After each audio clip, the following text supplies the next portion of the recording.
Greetings and salutations, all you beautiful people, and welcome to another episode of Art of the Beholder, a show dedicated to all things eclectic in the world of art, where we do deep dives into deep cuts and help you understand why damn things matter.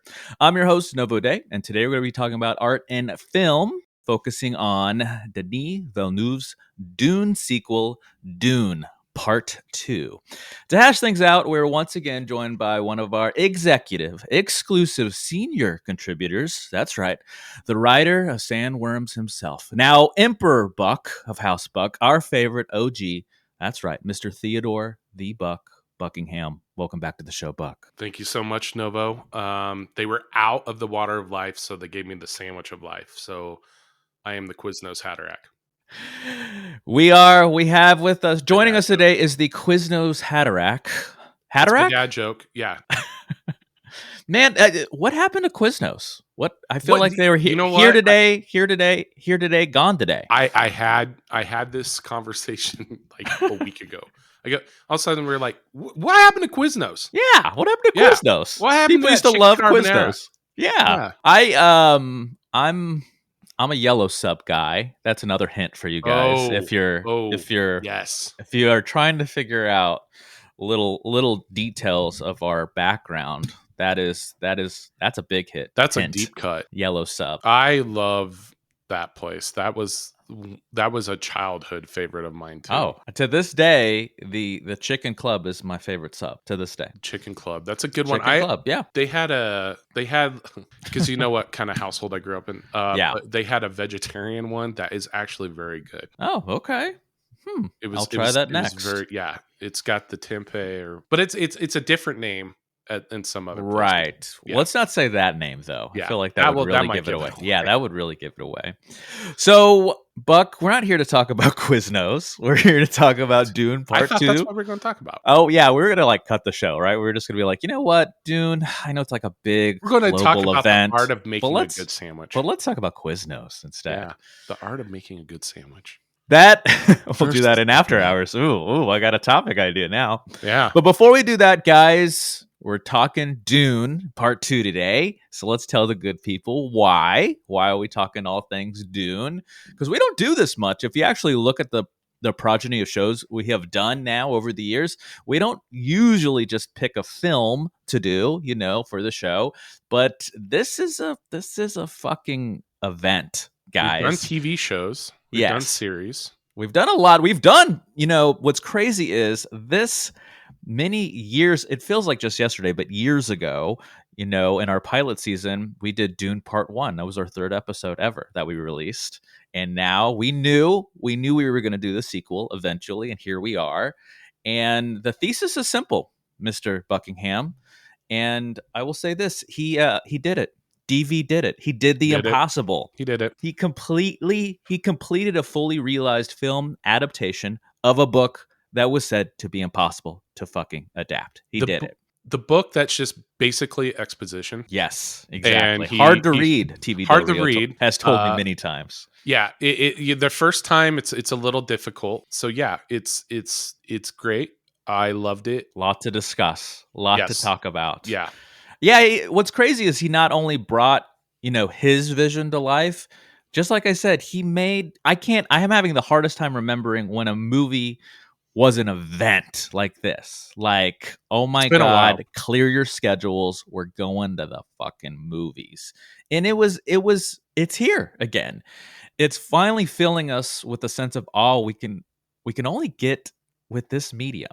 That only this medium can truly achieve. And it made me so happy. So I say this in every show, I'm excited to talk shop about the things we talk about. But man, I am really excited to talk shop today. I was thinking the same thing. And when was the last time we had a big movie event like this? I was trying to think, like Star Wars was kind of like it. Like I wanted the first thing that popped in my head was Tenet, but that was during the pandemic. So was this. Part one. But like something that like has made me want to go see a movie in the theater like day one. Yeah, it's been a while. Like the Marvel stuff, long time. Maybe? Yeah, maybe like an Avengers Endgame kind of thing. But as we all know, we have Marvel fatigue. No one cares. Madam Web was garbage water You know what? This is how busy I am and how like out of touch I am from comic book movies anymore. Didn't even know about it until it was already out. until it was being shitted on by Yeah. all of the internet. I was All like, of Reddit Madam was Web, like, this is interesting. garbage. Yeah. Dumpster fire garbage. Why did they pick that? Well, okay. People, the theory is that they wanted to renew the IP licensing. That was the only reason. It was one of those things. But you did do a little investigation. I know you're a Redditor, and I want to hear Yeah. your 2 cents maybe a little down the road in another show, because today we got to talk about Dune Part 2. But before we can discuss, guys, of course, we all need a little background. Dune Part 2, based on the book of the same name, again by Frank Herbert, was released on March 1st, 2024, and as already mentioned, was directed by Denis Villeneuve, with screenplay credits given to both DV and his writing partner, John Spates. It has an ensemble cast including Timothy Chalamet, Timmy C, Zendaya, Rebecca Ferguson, Josh Brolin, Austin Butler, Florence Pugh, Dave Bautista, Christopher Walken, you guys, Leah Sado, Getting Stellan Skarsgård, Charlotte Rampling, and Javier Bardem. So obviously there is a ton to discuss. Before we do, guys, we're going to take a little break. Hear from our sponsors. We'll be right back. This episode is brought to you by short story Post Meridium. Follow Entropy Sessions character Lydia, one of the lead madams of an anonymous house, as she manages the ups and downs of a very unique hospitality market, one that specializes in the most sinful of pleasures only the underbelly of society can really offer. You can find Post Meridium on Amazon and all major ebook formats. Available now. Now back to the show. All right, Mr. Buck, it is time to do the damn thing. And I want to start the conversation with first impressions, just like we did with Dune Part 1. But I have a question for you. I have a question because you texted me. You got the early bird special. You got a pre-screening sneak I'm a peek. big deal. You're Yeah. a big deal. And you said to me, and I quote, seeing Dune Part 2 is like seeing Star Wars for the first time, seeing Aliens for the first time, seeing GDT2, Jurassic Park, and even The Matrix for the first time. And I had to ask, so we're doing a little interview to start the show. hmm Why did you feel that way? So going back to kind of what we were talking about a little bit, like these big Hollywood events, like a movie that felt like an event. This felt like almost like an old school, big time Hollywood. Well, it is a It's big a time blockbuster. blockbuster, but it felt like almost like something an epic from the 50s and 60s that they used to have with these huge ensemble casts. I'm thinking I like thought that like Cleopatra, Ben-Hur and Ben like those Hur. fucking movies, Yeah, right? Yeah. exactly. That's what it kind of felt like. But at the same time, the when you love a piece of material so much and you've thought about it your whole life how it would look, and you've gotten glimpses of it from a very goofy movie from 1984, uh, that I still That kind of still love. kind of holds a special place in our Yeah, heart, for sure. but this to me was like more than I could have ever imagined. And I think that's why I said it left an imprint on me, because now this is what's I'm when I think of the series, this is what I'm going to reference. Exactly. That's where that came from. So now elaborate on those first impressions. To me, just the storytelling aspect of it, because we've said this before, this is a difficult one. Everybody knows it's a hard one to navigate through. Just the story wise, how they wrapped it up, the visual effects of great, and we'll elaborate on this more. Great visual effects that when you can't tell that they're a visual effect, that's when it works. When they're invisible, the best special effects are when they're kind of invisible. Yeah. Or they feel like they're truly a part of the world and they don't stick out like a sore thumb with some sort of hard-edged lines, things of Yeah. that nature. I just thought it's one of those rare anymore, unfortunately, home runs. And I really hope this does really well, and I hope it brings a lot of people I think it will. to it. I think it will. And I think we will put a pin in this. I think we will have Dune Part 3. It sounds like it. Yeah. Yes. We're going to go full Dune Messiah. So Dune Messiah. But before we get shit's there, going to get bad. we're going to talk Dune Part 2 with you guys. And I will say, first impression, just to make it simple so we can actually talk about some of the nit and gritty of all of the aspects of the film and filmmaking. It was epic. Full It was stop. epic. It was epic. Yep. And we are going to get probably into heavy spoilers. So this is your spoiler warning. There is a lot of differences between the film adaptation and the original source material, the books. Yeah. So, guys, if you have not either read the books or seen the films, go ahead and pause this guy. If not, if you don't care, then tough titties, we're gonna spoil it for you. So here we go. Thematically, I want to start. We like to start with the writing, the characters, the main beats of the story before we dive into some of the more deeper cut elements. And thematically, I found it, fascinating because they were almost like part one and part two were almost like opposites, where part one Yeah. was a little more about loss, a little more about hate, a little more about war, whereas this one was obviously about love, about reconciliation, about hope, about faith, about destiny. And there is a part of me, I am curious to hear your thoughts on this. There's a part of me that Dune Part 1 could have been called something like Dune Prologue. I feel like that was almost, that was what we needed really for this event to be done, to be completed. Part 2 was like the real movie, and part 1 was like kind of the setup, the prologue. Well, I think yes, but I think you should look at it as one complete 6-hour movie. Yes, it is one complete story for sure. But cinematically, Cinematically, yeah, I wouldn't say the second one's hope as much as ooh, it's based on revenge. he is an anti-hero. He's an We anti-hero. we need Yeah. to make that clear. Most protagonists are billed as just a traditional hero, and I think on paper, or like when you read the synopsis on fucking Rotten Tomatoes or something, people are going to be like, "Oh, Paul is clearly this hero archetype, but he's really an anti-hero." Yeah, and I thought Denis, and I know that he purposely kind of tried to steer that more into towards the end, Paul becoming more fanatical and a little bit more cold. And I feel like we captured that well because I think Yeah, we all were thinking the same thing. Oh, Timmy C is such a pretty boy. Are we gonna get there? And is he gonna be able to go there? And I feel like he did. yeah, he did, and that was one of the when Herbert wrote the book. He was when it came out, he was a little disappointed in how people recepted Paul as a character as a whole, because his whole point of the book was that you should never blindly follow political or religious leaders, and that they're not heroes. They have their own agendas and things like that, and Paul was not necessarily a hero who's somebody you should be afraid of. I felt like he, and setting it up for the next movie especially, really did a good job of that, kind of leading that a little bit more. I think some of the changes that they did. So I actually I want to start the differences in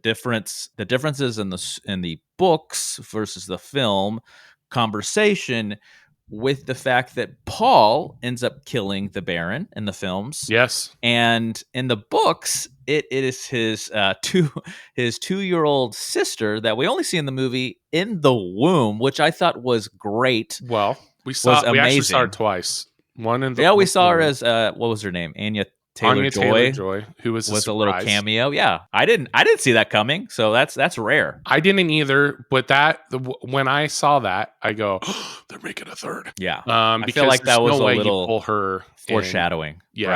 Yeah, no way you pull her in without. But I will say this to tee you up, to piggyback, Yeah, is it makes a little more sense on the big screen to have Paul Atreides kill the Baron, yeah, thematically for the, you said, I feel it's less about hope and more about revenge. We get to see that revenge and the payoff yeah. with that scene. And if we were to wait with so much time, like in a third movie, and it would seem ridiculous. Could you, like, just in your mind for a second, just take the moment to think about a 2-year-old little girl killing the Baron? On the page, it's like, oh, okay, this can make sense, and in your imagination. But if you saw it in a movie, you would be like, this is so unrealistic. Oh yeah, yeah, yeah. Even that's one of the as you go down further through the book series, things get really weird. Oh, I've heard that a certain son turns into a sandworm, which is Yep, bonkers to me. yep. Jesus Christ!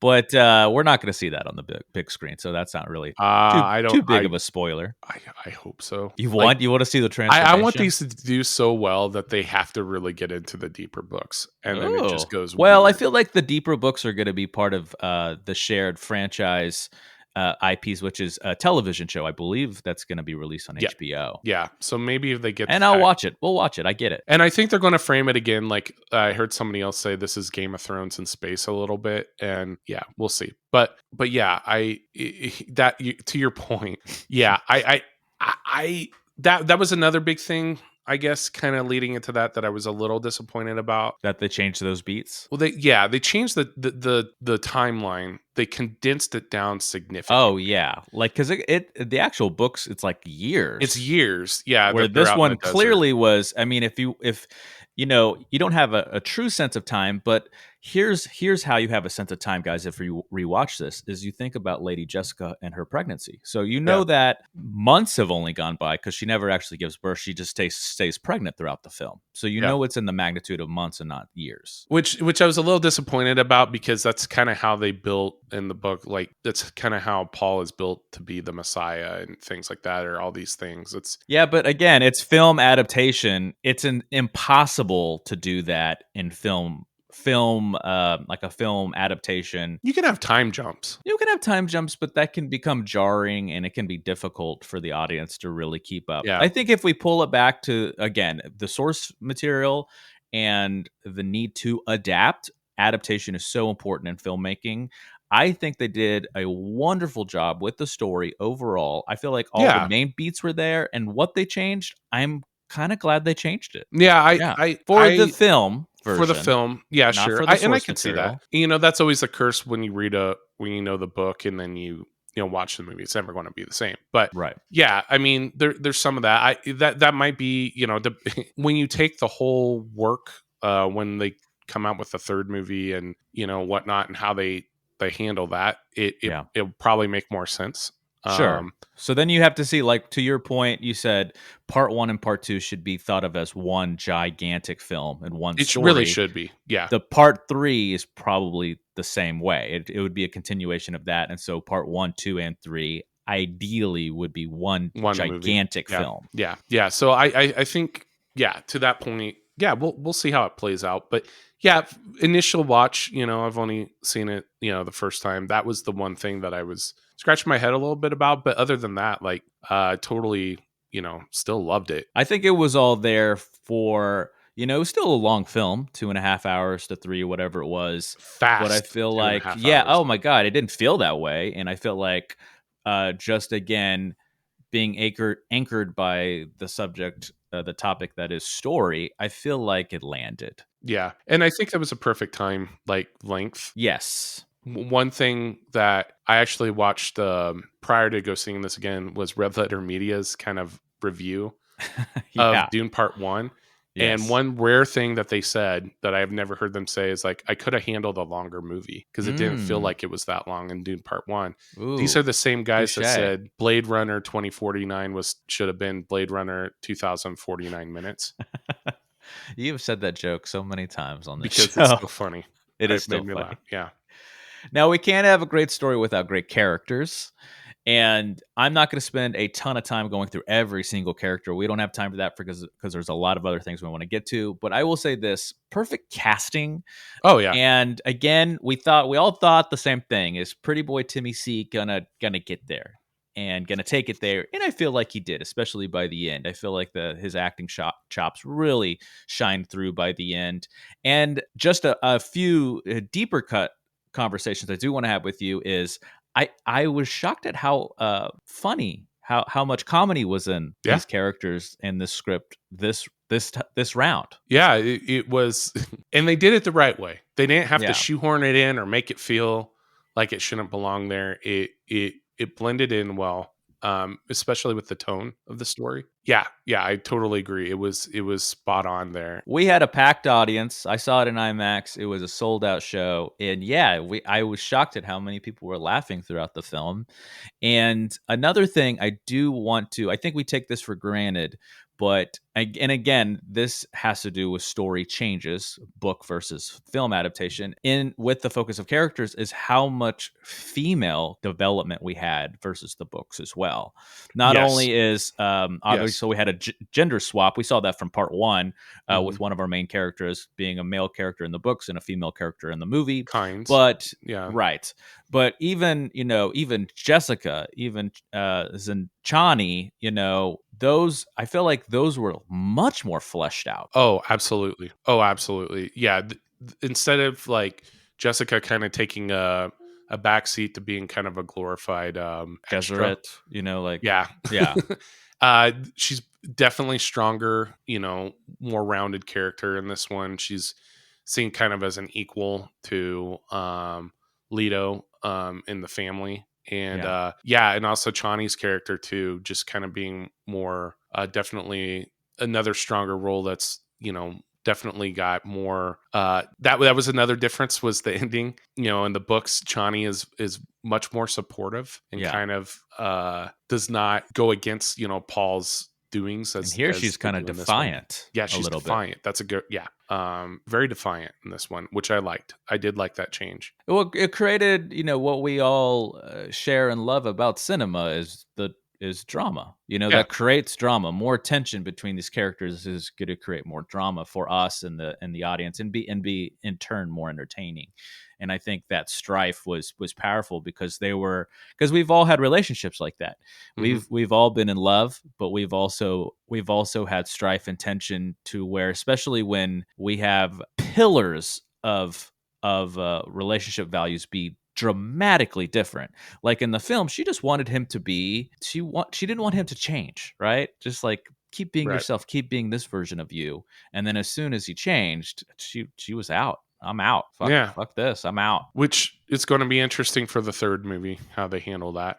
Those arcs. Yeah. Another change that, I can actually see Dune Part 3 veering off even more from the book a little Yeah. bit. So we'll have to see what he comes up with. I know he's going to take more time to write it. He says he Yeah. wants it to be the best it can be. So he's Sure. going to take his time. So it might be 4 years before we get the next one, but Time flies. It'll be here before we know it, and we'll be doing our third. well, what, We'll be closing the AOTB trilogy on Dune with Dune Part 3. one thing I wanted to bring up too with the characters was Austin Butler's character Fade. Oh, you read my mind. Were you concerned Oh, very that he was cautiously going to sound optimistic. like Elvis? I was not only concerned, I feared a miscasting took Yes, place. I was And I floored. was wrong. I will say I He's was great. wrong. Yeah, He's he great. was great. He nailed it. He was everything Fade Ratha should be. I did want to talk about the other newcomers too. Yeah. And this one I had no doubts in my mind. Florence Pugh. She can literally act miles around other actors. I'm looking at you, Harry Styles. Another character that was not in the first film, who in the book is introduced very early on, and Fade as well. That didn't come until Mm. this one, but I like the choice. Yeah, I thought everything was. I mean, there was a couple. If I have to be constructively critical, Hmm. there was a couple of scenes where I felt like Christopher Walken fell a little flat for me. Yeah. But I feel like he redeemed himself when there was a close up of him at the end of the film talking to Paul about how his father was weak, and this Hmm. is why I did it, kind of a speech. And I feel like that really landed. I'm like, okay, well, he redeemed himself, kind Yeah. of thing. Yeah. And of course, another newcomer is Aaliyah Sado, and she was great. I was not expecting her to be in the movie. She only had a little bit of time in the film, and she really stole the show. Yeah. So, Yeah. but yeah, I think overall, going back to your original point, I feel like Austin Butler surprised me the most. I was really happy with his performance. Yeah, and the joke around is that his voice changed and the way he talks after he did Oh, Elvis. totally. But like in this movie, I was kind of worried about that, like he would sound like Elvis. Well, have you read the history there? He had to hire. This Yeah, is true. He had to yeah, hire a dialect coach so he could untrain him to sound like Elvis, yeah. so he could get rid of the Elvis accent for this film. And at first, what's crazy, when we see him first, we first see him talk, and his back is to the camera, to the audience. Hmm. And when he spoke, I I swear to God, I'm not just saying this. I felt like I heard a little Elvis in there. You I did? heard Oh, I heard a little accent, and then I would really listen when I could actually see the front of him and his lips move with the audio, and I was like, okay, it's not there. Maybe that was in my head, but I swear to God, I could have sworn he had a little bit of an accent. a little bit, but I thought like his accent that he was trying to emulate Stellan Skarsgård a little bit. Yeah, That's sure. what I picked up on. I was like, oh, that's cool. He's trying to kind of sound like Good him. old Unky Baron. Yeah, or little teddy bear Baron. Who? Oh, little side note. They had the big balls like that he was chained to, like that he floated around with. Yeah, They actually brought those into this. Like they didn't have those in the part one, but they had that in this, and I thought maybe that was like them going, oh, we kind of forgot about that. Maybe we like should to put the those. audience, Maybe we to should the put people those. that have read the books like Yeah, you, like the deep cutters, yeah. were like, we totally forgot about this, guys. So Shit, here it we gotta put is. that We gotta in. put this in now. We gotta put this They're in. not gonna notice. It's They're okay. not gonna notice. It's Just okay. put it in. Now let's talk shop on visuals and its tied counterpart, cinematography. Mm-hmm. They're two sides of a single coin in a lot of ways. Let's talk color theory first, special effects, and then cinematography, and then kind of talk about it as a whole. Okay. And the color palette, the color theory was a lot like the first one, Yeah.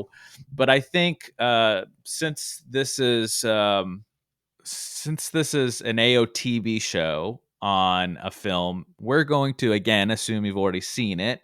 So we're not going to talk about every little thing. I think we want to jump straight to that Harkonnen fight scene. The gladiator fight scene, I think, really stood out to both me and Buck.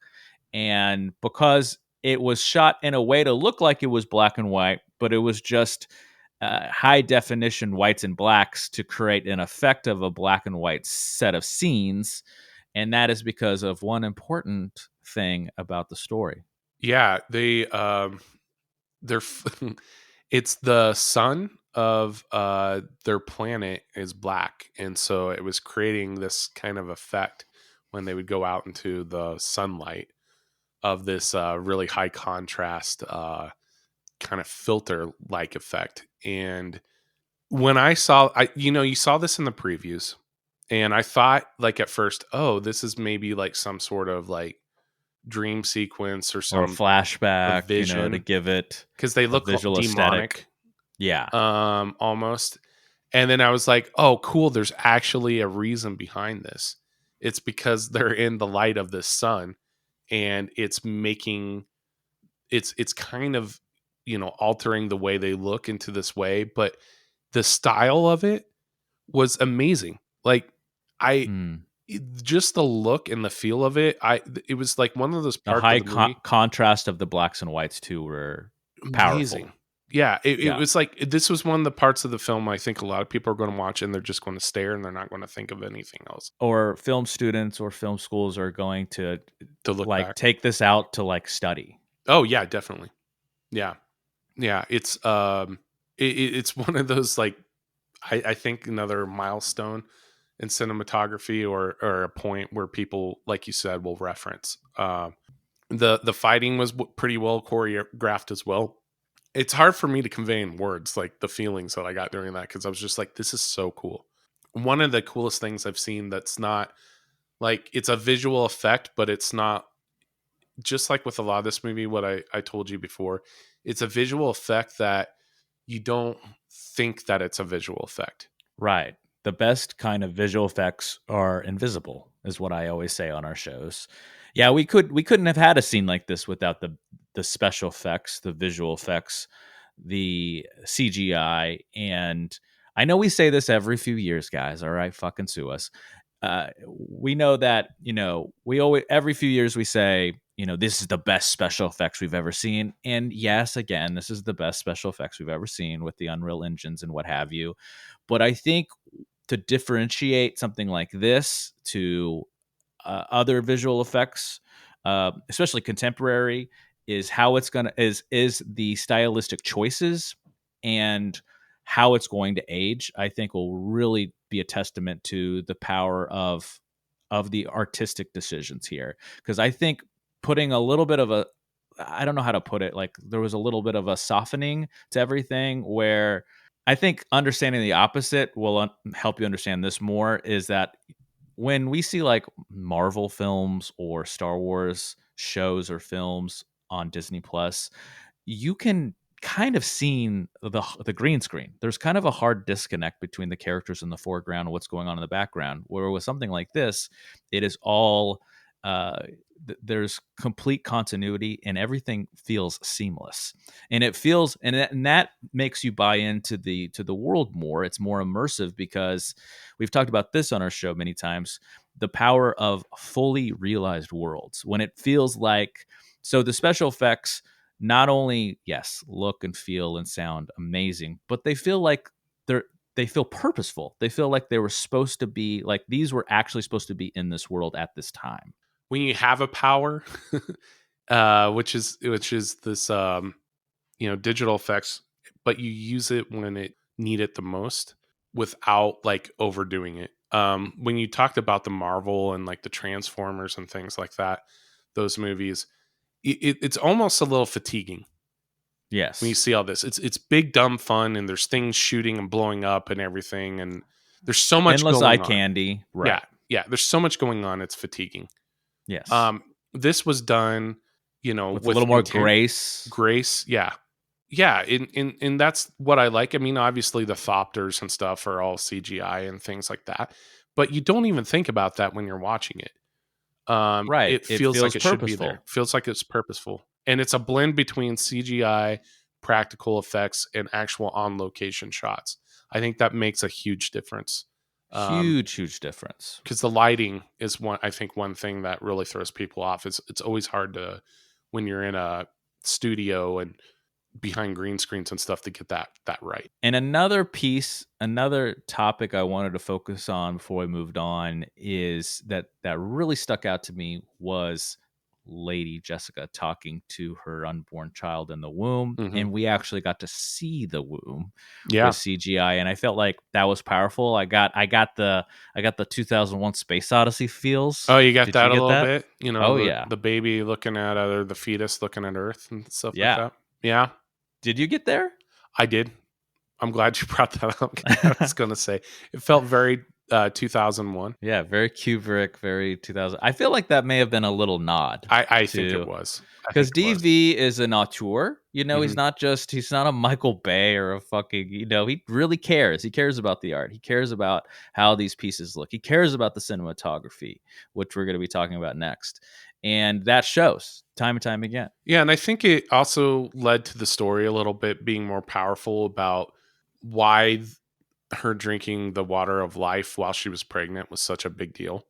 Mm, And that will true. come up more in the next book or the next movie, I think. But it also shows how like intelligent and like already, his sister is pretty much an adult already.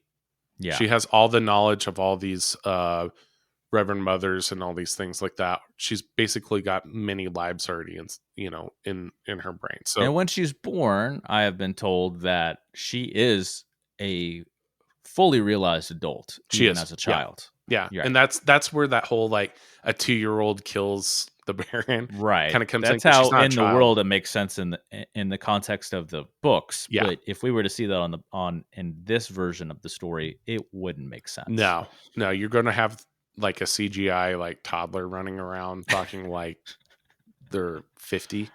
Yeah. Yeah, Be really weird. I feel like that would really be off putting. Like I'm really glad they changed that. Yeah, yeah. So I can see why that, they might have want to mix some things up a little bit, They but it was wanted to still change it. cool, like Yeah, her, like I like that. I talking to like her daughter and right. so I forth. like what they did with it Hmm. at the least.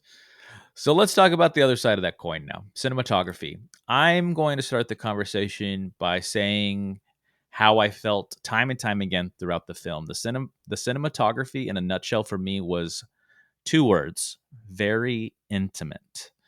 Since this was, and I don't think this was obviously an accident, this is very purposeful. Since there was a love story finally in this film versus the first one, the cinematography mirrored their intimacy in the story. Yeah. Because think about how many close-ups you saw of people's faces. We were, as an audience, we were so close to their face, very intimate. When as humans, when we're very close to someone, there's an intimacy there.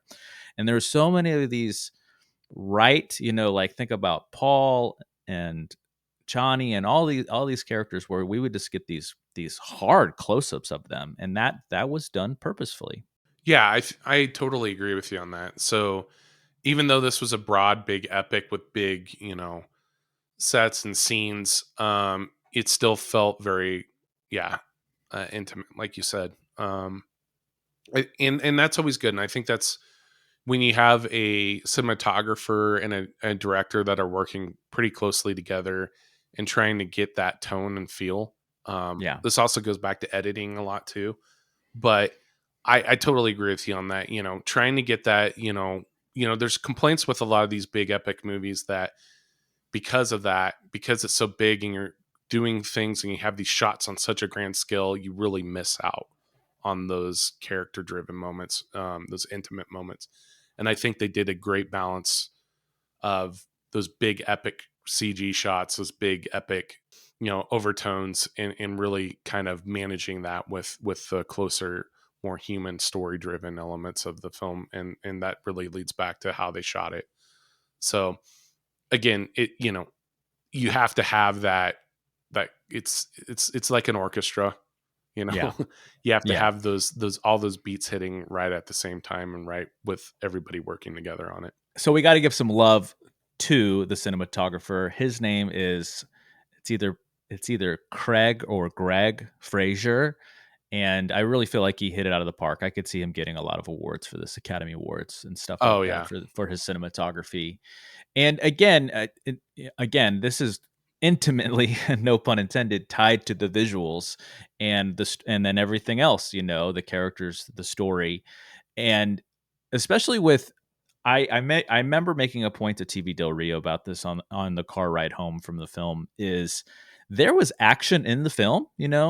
Again, talking cinematography, there's action and there was these set pieces, to your point, but it didn't feel like an action film. When you think No. of John Wick, where it's like action, dumb action fun for action's sake, it's it becomes the focal point, where there Yeah. was a lot of action and entertaining action in this film, but again, going back to those fully realized worlds and the concept of purpose. I think that's probably going to be our sub thesis, is everything was so purposeful, everything was so pre-thought and very thoughtful, and what they added to make the story really come alive, because at the end of the day, it's all about story, and everything is in purpose of that story, is things like that. And the cinematography of the set pieces and the action didn't feel like action scenes. They felt Yeah. like, oh, this if this really happened and we were really there with these characters watching these things take place, it looks like it would have probably played out that way.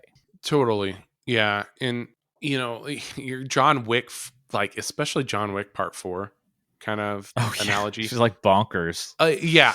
Like that roundabout scene alone Oh, was just like, Jesus. Like I remember thinking to myself, how did they even? I mean, I loved it. I loved it. I loved it for dumb, fun action. But I was like, how did they even do this? Like it was just I actually crazy had set like piece. the opposite reaction. I was like, this is too much. Oh, you okay? You got I fatigued got again. fatigued like halfway through that movie. And I Oh no, love the I. John Wick movies for the Oh yeah, they're action great before that, but I was like, for their genre. Yeah, they're great. yeah, and I was just like, this is too much. Like, okay, I'm done. It's too I've much for seen Buck, enough. guys. It's been great. Like let's wrap it up. And that's shocking because you go to those movies to see that, but like I like your point here that it's again it's purposefulness and balance, Right. and that's what you have to do. You have to take all these and kind of All these ingredients when you're cooking you don't and want to make sure overdo it's one. You don't want to yeah. like put too much salt, Right. or too hey, in this case, too much spice Too much. Ooh, into your ooh. dish. Yeah. Oh, Mm, nailed it. Okay, that's gonna yeah. be a tagline for the show. You don't want Um, too much spice in your dish. one thing, I'm sorry, Spice T melange. Buck tangent corner here. Oh my god, I missed you. Uh, T-Buck Tangent Corner. Oh, it's um, been too long, but it's T-Buck. related to the thing. There were some things they omitted in this that I really wish they would have added, and I would have liked to seen more of the Space Guild. Yeah, I wanted to see I was a wondering when you navigator. were gonna bring that up. Like, when are we gonna see the big dumb, or not dumb, like the crazy, in David Lynch's Dune, we got the big puppet, right? The big creature Yeah. in the vat, We also and got a the big cat blob with creature. a rat taped to the side of it, and Thur, who they also omitted his storyline too, which I was a little sad about. Their Mentat, they didn't really. He's, I guess, Well, there presumably is a dead now. Dune. There will, I think, from everything I've read, this is definitely going to be a success financially. And you know what studios do with that? They greenlight a part 3. Yeah, So we'll so probably see it then. maybe If I they'll had put to that guess, in. or in the TV show, we'll see that part greenlit too, Yeah, because they're going to make money there as well. yeah, So I'm really happy. I'm really happy on a very superficial level that people are supporting this, because we'll get more of it. They're yeah. supporting this kind of art. So So I know that there's so much world building in the book that's why it's hard to read. So much exposition, and they were trying to like not overwhelm the audience. But I hope we still can exactly. build on to that in the next films or TV show, because and I and missed we that will. a little bit. Yeah, I think we will. Yeah, So let's let's pull it back, pull it Novo back, pull it pullback back. here, and we're going to talk about a few other pillars of filmmaking that need all the love in the world, and that is another two sides of the same coin, and that's editing and music, Mm-hmm. done by Joe Walker and Hans Zimmer, respectively. And I will say this about the editing: I think doing our homework on the history of these films, like the film production part, I remember reading that the editing of part 1 went through a lot of reiterations because of the pandemic, because they had a little more time to kind of relook at things. And I Yeah, feel like you can see that, because me and TV Del Rio rewatched the first one to prepare for the second one, and I feel like there was a lot more, cutting and seeing these, like, visions. There was a lot of, flash forwards versus flashbacks, and back and forth, back and forth, back and forth. Whereas this one felt more grounded, and I think that kind of feeds into that intimacy again, where it was a little more straightforward with the editing.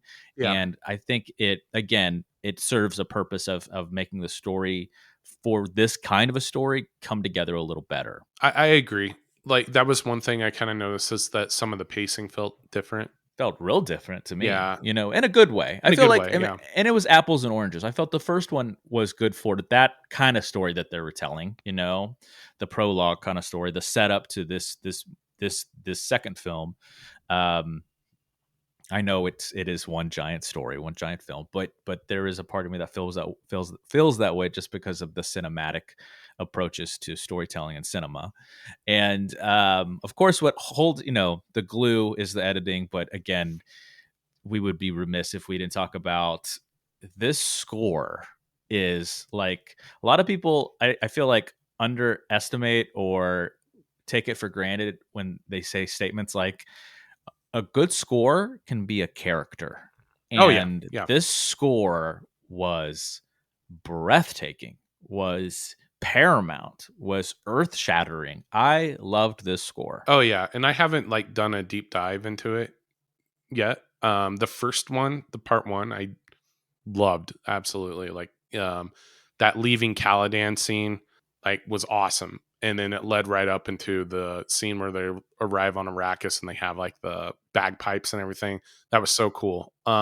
This, it felt, almost like I didn't notice it as much a little bit on my end. I need to watch it a couple more times, but it was very loud. And this is the It was loudest booming. movie I think I've ever been Yeah. to. In a good way, In a good though. way. Yeah. Yeah. In an IMAX good way. Yeah. I mean, I felt it. Like, it just felt You very felt it like in your powerful. bones. Yeah. I thought I was literally sitting on one of those seats that, like, vibrate. I didn't. Maybe it was, though. The Like, I don't know. 4D seats or whatever they're called. Yeah, the Yeah. seats that also have, like, Or the speakers in them. vibration. Yeah, Yeah. speakers in them. And I don't know if that's true or not, but I felt that way. I felt like I was in the ships with them, kind of Yeah. feeling. It yeah, the sound on it was great. But yeah, the score, I loved it. I think Hans Zimmer, once He's a again, living legend. he's a living One of legend. those, like, still living geniuses, like top 100 in the world kind of thing. Yeah, I'm hoping we get another one of those kind of cheesy live performances of the score where he's I just like them. I don't think they're cheesy. I well, No, where he has a guitar in his hands, and it yeah, seems so out of place because for he him to started hold a out in guitar. a rock band. I can't remember which one it was, but Kind of like Danny Elfman and yeah, Oingo Danny Boingo. Elfman. Yeah. No, when I say maybe not cheesy, but overly dramatic, I'm thinking of the cellist in the first one, where she's got like the stylized cello, and she's like dramatically playing it and swaying back and forth. That's kind of what I was thinking. I loved it. I was like, this is like cool classical music kind of thing. Like cool orchestra music. It just was humorous to me watching it. So Let's tie a bow on the spee and tell the good people, Mr. Buck, why they should see Dune parts 1 and 2. kind of touching on my first point. One of my first points in this was that this felt like a huge Hollywood epic that we used to get back when our parents and grandparents were used to seeing these huge kind of ensemble cast films. We don't get those very often, and when we do, they're usually pretty disappointing. This doesn't disappoint at all. So I think it's a great way to adapt a unadaptable material and really shows that we can still have these great epic stories that are very popular and also attract the masses when you let the creator, you let the creators, you let the director do what they want and really tell their side of the story. It's still possible. So the studios need to back off a little bit. There was some meddling, you can Let tell. the artists be Let the artists artists. be artists. Okay. Let the artists be artists. Full stop. It did not disappoint. So there you go, guys. There you have it. Dune Part 2 from top to bottom. I want to thank you guys for listening. Of course, I want to thank my guest, Mr. Theodore Buckingham. But before we go, we got a little extra for you, a little icing on the cake, a little cherry on top with what we call the gem of the week. Before we talk gems, though, let's talk sponsors. Today's gems are brought to you by Zencastr. Zencastr is our go-to tool for remote podcast recordings. What's great is that you can record separate audio and video tracks, and it's all backed up on a secured cloud, so you never lose your hard work. Even better, it's easy to use, and there's nothing to download. So go to zen.ai/art of the beholder, or just go to their website, zencastr.com, and use promo code Art of the Beholder, all one word, and get 30% off your first 3 months with the pro account. Now back to the gems. I have two, short and sweet as always, so we can get back to our guest. It's Final Fantasy VII Rebirth. 10 out of 10 again. And another pseudo period piece like Dune, and that is Shogun I've on been wanting to see FX. this. Excellent. Really? Excellent. Check it out. Have you already talked about The Last Dinner Party? I have, Okay. but I didn't elaborate. So, Well, and I remember, have another one. there's no rules. We can do the last. So, guys, check out The Last Dinner Party if you didn't hear about them on our other show. Yep. But Album go ahead. slaps. Other one Album slaps. I've been watching a lot of is Masters of the Air. Okay. Ooh, elaborate. So, Band of Brothers, Pacific, both companion pieces. Now, this is the third companion piece to that, Masters of the Air, which talks about I didn't the know that. air war in the European theater in World War II. Also stars Harkonnen Elvis, Austin Butler, Austin Butler. and Harkonnen Elvis. I who like that. sounds just like Elvis in this one. Oh God. Oh God. Yeah. It happened. But some pretty big names in this one. But if you really like Band of Brothers in the Pacific, this is the companion piece. So it's made by Tom Hanks and Steven Spielberg again. But yeah, different side of the war, different kind of those storytelling. guys, those little old guys that You've never heard of it, never heard of in the No. industry. They usually No. do pretty good. Little independent filmmakers. So Independent filmmakers that they do their darndest. yeah, but if you're a history nerd like that, like you'll love it. It's a little bit different, but it's good. Guys, check it out. And if you like that, you can always check us out at novadayproductions.com. You can also follow us at _Novo_day, and day is DE, and at Novaday Media. Don't forget to like, subscribe, do all the things. And if you'd like to sponsor our little love child or be on the show, you can reach out to us at novadaymedia@gmail.com. So until next time, you know what to do. Be good to each other. And as always, good luck and Godspeed. We love you. Art of the Beholder is brought to you by Novo Day Productions. Created and hosted by Novo Day and the Novo Day Collective. Facebook.com/Novo Day Media, @Novo Day Media on Twitter and Instagram. Music by A Company, facebook.com/acomusic123, ACO on Spotify. Logo design by Tom Justice, Jestus, of thejusticecompany.com, and executively produced by Clayton Anderson. All rights reserved.